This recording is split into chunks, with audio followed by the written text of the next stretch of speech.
Citizen TV. Now, a showdown is brewing between the executive, the Council of Governors, and the Legislature over the rollout of the Electronic Government Procurement System, or EGP. Governors argue that the system has slowed down county operations and want it phased in gradually, while the National Assembly has outrightly opposed it, calling it illegal and a violation of the Public Procurement Act. Parliament has even ordered its annulment, but the Treasury insists there will be no retreat, no surrender. Melita Oletenges reports.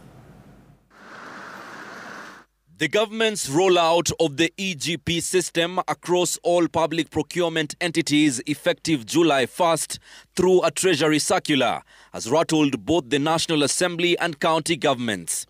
Whereas the executive insists the system is a game changer aimed at cutting down corruption, MPs have dismissed it as just a piece of paper, arguing it's not in line with the Public Procurement Act.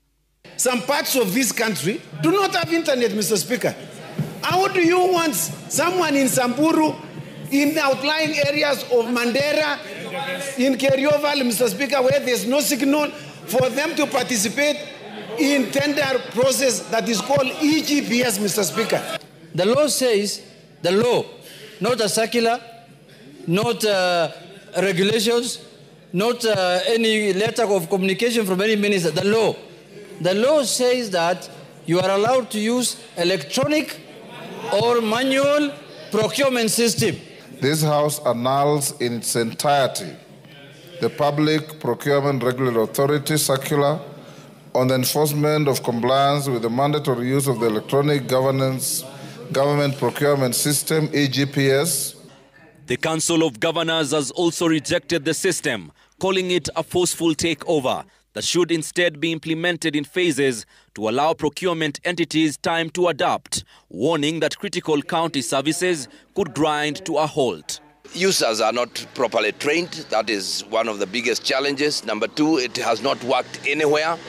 I think it was only piloted in 4 counties and we never even got back the report. But we are denying the wananchi critical services. We need to procure medicine. So if medicine cannot be procured, how do we treat people? That is a security risk in itself. The national government, however, argues that the fierce resistance from both MPs and governors is less about technical or legal hurdles and more about protecting entrenched interests, and that the EGP system is designed to tighten accountability and seal loopholes in public procurement, a sector long riddled with graft. They still want to go back to manual and manipulate procurement, where they pluck papers from the tender documents, and that is what we are not going to allow. You cannot change the law by a circular. You can only change the law through Parliament.